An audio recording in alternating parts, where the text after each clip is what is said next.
চাওক জগদীশ, বিজেপিৰ কাৰণে ইয়াত সন্মান ৰক্ষাৰ যুঁজ হৈ পৰিছে, আনফালে অস্তিত্বৰ যুঁজ হৈছে অসম জাতীয় পৰিষদৰ কাৰণে। দেখিবলৈ পোৱা গৈছে এফালে যদি সৰ্বানন্দ সোণোৱাল, আনফালে লুৰিণজ্যোতি গগৈ আৰু সমানেই নিৰ্বাচনী এই যুঁজত নামিছে মনোজ ধানোৱাৰ। দেখিবলৈ পোৱা গৈছে ত্ৰিকোণীয়া এখন যুঁজ হৈছে ডিব্ৰুগড় লোকসভা সমষ্টিত, আৰু ভোটাৰে কি কয় সেই বিষয়সমূহ জনাৰ উদ্দেশ্যে আমি আহিছোঁ দুলীয়াজানলৈ। দুলীয়াজানৰ অইল মাৰ্কেটত বৰ্তমান আছোঁ আৰু মোৰ সৈতে কিছু লোক আছে, আমি কথা পাতিব চেষ্টা কৰোঁ। প্ৰথমেই ৰঙালী বিহু আন্তৰিক শুভেচ্ছা জ্ঞাপন কৰিছোঁ। বিহু আৰু নিৰ্বাচন এবাৰ একেলগে আহিছে, কি দেখিছে আগন্তুক নিৰ্বাচনৰ পৰিৱেশ দুলীয়াজান সমষ্টি ভিত্তিক যদি কওঁ? দুলীয়াজান সমষ্টিত পোনপ্ৰথমে ক'বলৈ যাওঁ মানে আমাৰ বিজেপি চৰকাৰখন আহিব এবাৰ ডিব্ৰুগড় সমষ্টিত, সৰ্বানন্দ সোণোৱাল জিকিব। ৭০টা বছৰে কংগ্ৰেছে যি কাম কৰিব নোৱাৰিলে, নৰেন্দ্ৰ মোদী ডাঙৰীয়া 10টা বছৰত আমাৰ যি উন্নয়ন কাম কৰিছে, বিজেপি চৰকাৰখন আমাৰ পুনৰ মোদী চৰকাৰ 400 ওপৰ হেৰিয়ত জিকি চৰকাৰ গঠন হ'ব।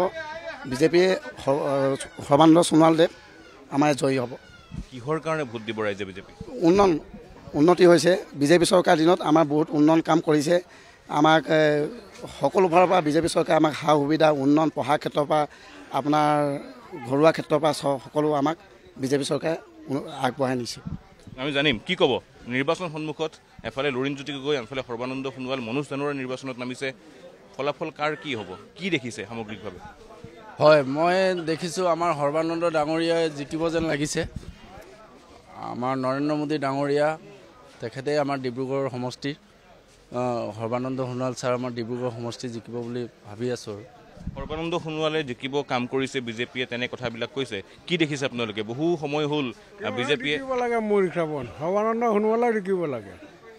আৰু কেলৈ একো কাম হোৱা নাই। ৰাস্তা দিশক, ৰাস্তা ঘাইপথ যিমান আছে চব ইমান ঘাট।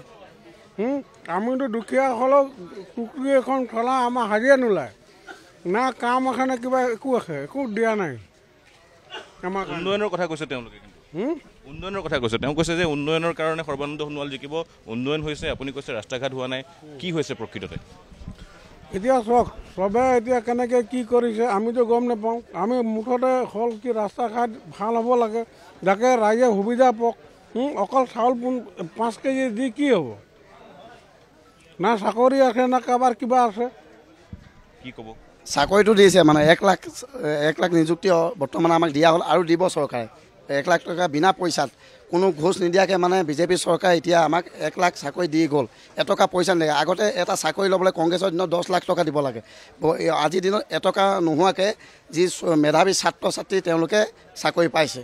কথাৰ যুক্তি আছে তেওঁৰ, চাকৰিৰ কথা কৈছে যিহেতু 1 লাখ নিযুক্তি দিয়া বুলি কৈছে চৰকাৰে দাবী কৰিছে। দেখক না ক'ত দিছে, মইতো নাই দেখা। যিখিনি গৰীব দুখীয়াৰ কাৰণে কি কৰিছে সেইটো মোক কওক না আপুনি। ৰেচন কাৰ্ড দিছে, গৰীব দুখীয়াক ৰেচন কাৰ্ড পাইছে। 5 লাখ টকা স্বাস্থ্যৰ কাৰণে আয়ুষ্মান কাৰ্ড দিছে। এজন পৰিয়ালৰ কাৰণে আয়ুষ্মান কাৰ্ড পাইছে। তেওঁলোকে ডাঙৰ বেমাৰ দেখাবলৈ বিনামূলীয়া মেডিকেলত ট্ৰিটমেণ্টৰ বাবে আয়ুষ্মান কাৰ্ড বনাই দিয়া হৈছে। কি কৈছে? নিৰ্বাচন আহিছে সন্মুখত, লোকসভা নিৰ্বাচন, এফালে বিজেপি, আনফালে অসম জাতীয় পৰিষদ, বিৰোধীয়ে একত্ৰিতভাৱে লুৰিণজ্যোতি গগৈক সমৰ্থন দিছে, মনোজ ধানোৱাৰ আছে আপৰ প্ৰাৰ্থী হিচাপে, কি দেখিছে আপোনালোকে? নহয়, বিজেপিকেই দিব লাগিব, কাৰণ কি নাই দিয়া বিজেপিয়ে বৰ্তমানলৈকে, কি নাই দিয়া সেইটো কওক না। খাবলৈ ঘৰ মানে চাউল দিছে, থাকিবলৈ ঘৰ দিছে, কোনোবাই এপ্লাই কৰা নাই সেইটো বেলেগ কথা, পোৱা নাই। বাকী আপোনাৰ ল'ৰা ছোৱালীক টকা দিছে পঢ়িবৰ কাৰণে বাহিৰত, আৰু দিব লাগে কি নহয়, ৰাষ্ট্ৰপতিটো ঠিকেই কৰি আছে। কিন্তু কাক লৈ আন্দোলন হৈছে বিভিন্ন প্ৰান্তত? কাক লৈ আন্দোলন কৰাটো কৰি থাকক, সেইটো বেলেগ কথা, কিন্তু বিজেপিকেইটো ভোট দিব লাগিব। বিজেপিক ভোট দিব লাগে বুলি তেওঁলোকে কৈছে। আমি জানিম আৰু কিছু। বাইদেউ অকণমান আপোনাৰ ওচৰলৈ আহিছোঁ। নিৰ্বাচন সন্মুখত, লোকসভা নিৰ্বাচন আছে, সৰ্বানন্দ সোণোৱালে নিৰ্বাচন প্ৰতিদ্বন্দ্বিতা কৰিছে ডিব্ৰুগড় সমষ্টিৰ পৰা, লুৰিণজ্যোতি গগৈ আছে প্ৰাৰ্থী হিচাপে, কি ক'ব? কেনেকুৱা ফলাফল হ'ব পাৰে, কি ভাবে, কি দেখিছে, কি পালে কি নাপালে ৰাইজে?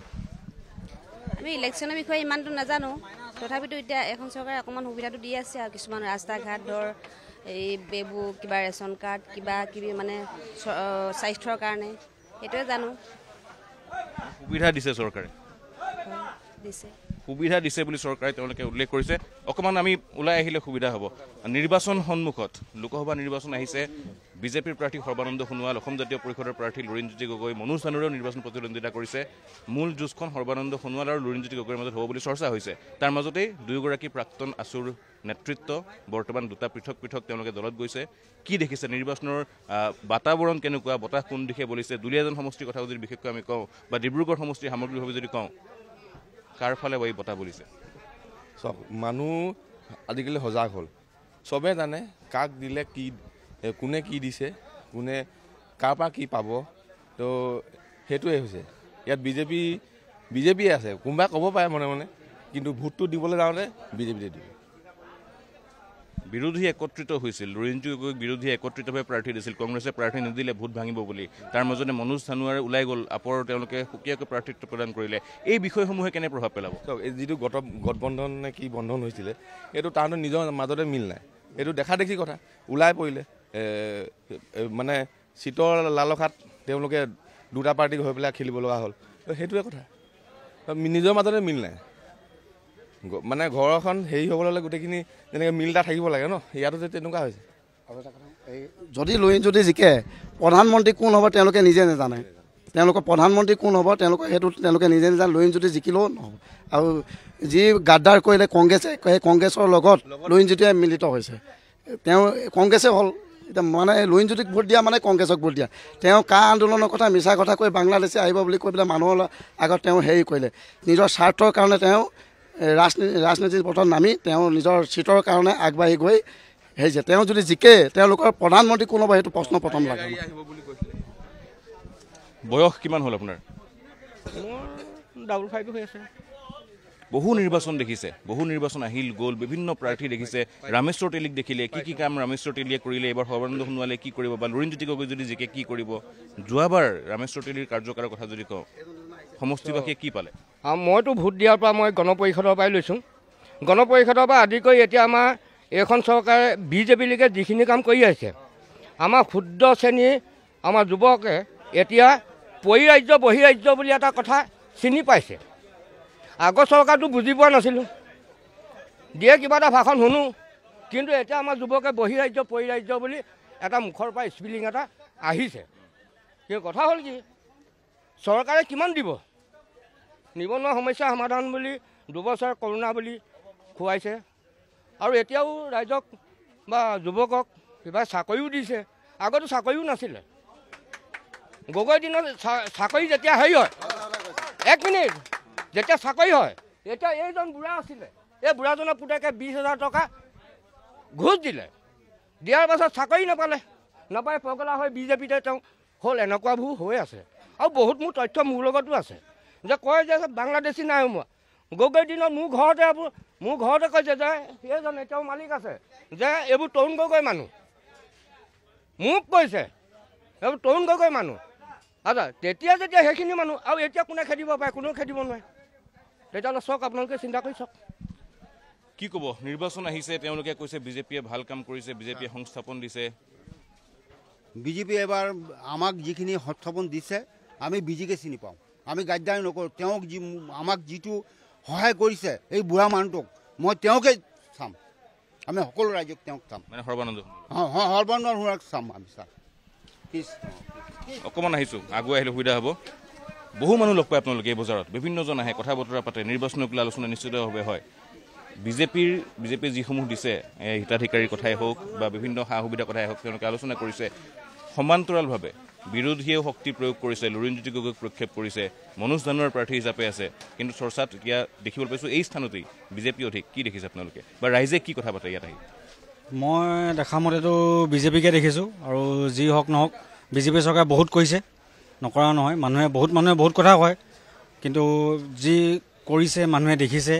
আৰু মই এটা কথা ক'বলৈ বিচাৰোঁ যে বিজেপিয়ে মোৰ কথাটো কি মেইন, বিজেপিয়ে আমাৰ দেশখন ৰক্ষা কৰিছে। দেশখনক যিটো এটা মানে আপোনাৰ কওক ডিফেন্সিভ হিচাপে কওক বা যি হওক, বিজেপিয়ে যিটো কাম কৰিছে মই বেষ্ট দেখোঁ। সেইকাৰণে মই এবাৰ বিজেপি। কংগ্ৰেছৰ দিনতো পাকিস্তানৰ সৈতে যুদ্ধ হৈছিলে, জিকিছে সেই যুদ্ধ। কিন্তু কংগ্ৰেছৰ দিনত পাকিস্তানৰ সৈতে যুদ্ধ হৈছিলে, জিকিছিলে, কিন্তু কংগ্ৰেছে যিখিনি কৰিছিলে সেইখিনি কিন্তু মানুহৰ আগত নাছিলে। কিন্তু কংগ্ৰেছে যিখিনি কাম কৰিছে সেই কামখিনিতকৈ বিজেপিয়ে তেওঁলোকক যিখিনি সা সুবিধা দিছে বা যিখিনি উন্নয়নৰ কাৰণে চিন্তা কৰিছে, সেই চিন্তাক লৈ তেওঁলোক সুখী। আৰু সেয়েহে তেওঁলোকে আশা কৰিছে যে আগন্তুক লোকসভা নিৰ্বাচনত অন্ততঃ ডিব্ৰুগড় লোকসভা সমষ্টিটোত দেখিবলৈ পোৱা যাব। খুব সুন্দৰভাৱে তেওঁলোকে হাতে হাত ধৰি আগবাঢ়িছে আৰু বিজেপিক এক ভাল ফলাফল দিবলৈ চেষ্টা চলিছে দুলীয়াজান বিধানসভা সমষ্টিটো বিজেপিৰ কৰ্মকৰ্তাসকলৰ দ্বাৰা।